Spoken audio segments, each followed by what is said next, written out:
How do you balance coronavirus crisis stress and then regular day to day life? I think that a lot of us are really struggling with finding this balance because it's kind of at an unprecedented, kind of like global crisis situation where that's everywhere you go. That's what everyone's talking about. Every email you get, it's from every company you've ever been in touch with, telling you what their plan is for coronavirus. It's everywhere, and it's stressful. And then there's the rest of life that we were dealing with before this came along that we're still also having to manage and figuring out, like, what do you do, like, in the face of this huge big deal? Like, how do you manage the other pieces of life?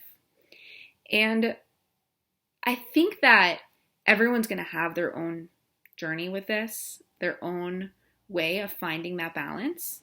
But something that I've seen is some criticism in regard to, let's say, here on LinkedIn, if someone's posting about something non-coronavirus related. But like, if you think about it, it makes sense. I hear that perspective, right? Where it's like, this is a huge deal. It's like, how do you ignore the big thing going on? You're in a burning house. How do you not talk about the fire, right?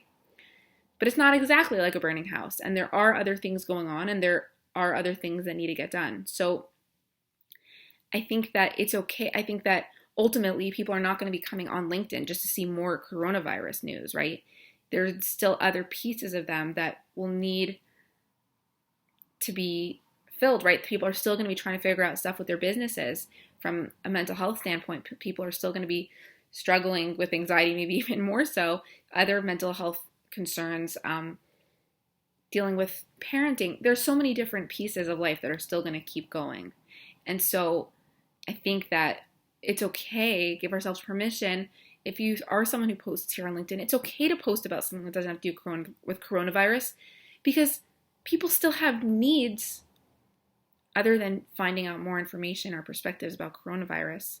There are other pieces of life that are still going on, and we can kind of help each other try to maintain that balance and remind each other that it's okay, that even with coronavirus going on, I can still think about my self-esteem, or I can still think about parenting strategies, right? Because those things aren't going away.